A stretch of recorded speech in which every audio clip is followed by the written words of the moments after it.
In the meantime, the ECOWAS Gender Development Center, the EGDC, says the rising case of conflict and terrorism is leading to a surge in gender-based violence against women and children in the sub-region.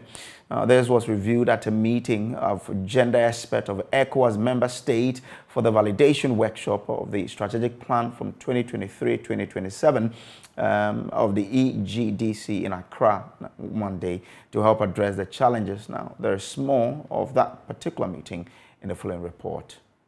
Created in January 2003, ECOWAS Center for Gender Development exists to provide the regional community with a multi-purpose regional agency responsible for the implementation of the ECOWAS gender policy. In a bid to strengthen its work, the EGDC has brought together experts and representatives of civil society organizations to discuss, review, and finalize the draft of the EGDC strategic plan for 2023 to 2027. Delivering her welcome address, Director of the ECOWAS Gender Development Center, Ms. Sandra Fator, noted how terrorism is breeding violence against women. New forms of terrorism and violent extremism involving women and girls, migratory problems arising from internal conflicts and conflicts between countries, increase in gender-based violence, as well as cross-border begging, trafficking of children. All these are problems that hinder the progress of the region towards a just and equitable and prosperous society.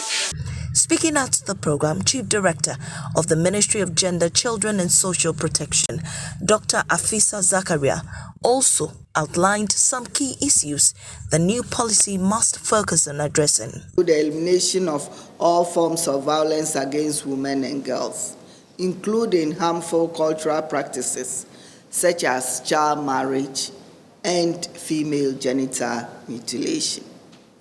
There is also the need to promote gender-sensitive legislation and ensure that perpetrators of gender-based violence are held accountable for their actions.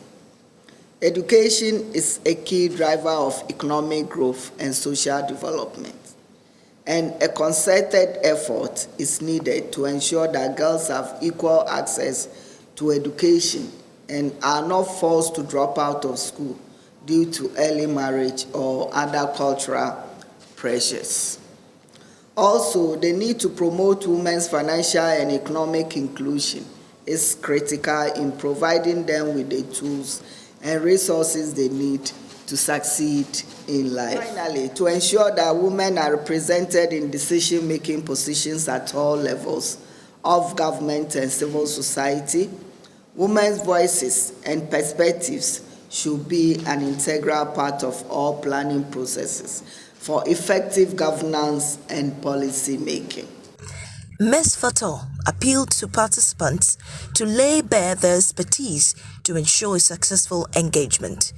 I am therefore calling on you, ladies and gentlemen, experts, call on your insights to make proposals that are realistic and achievable over the next years so that the results of this strategic workshop will be implemented.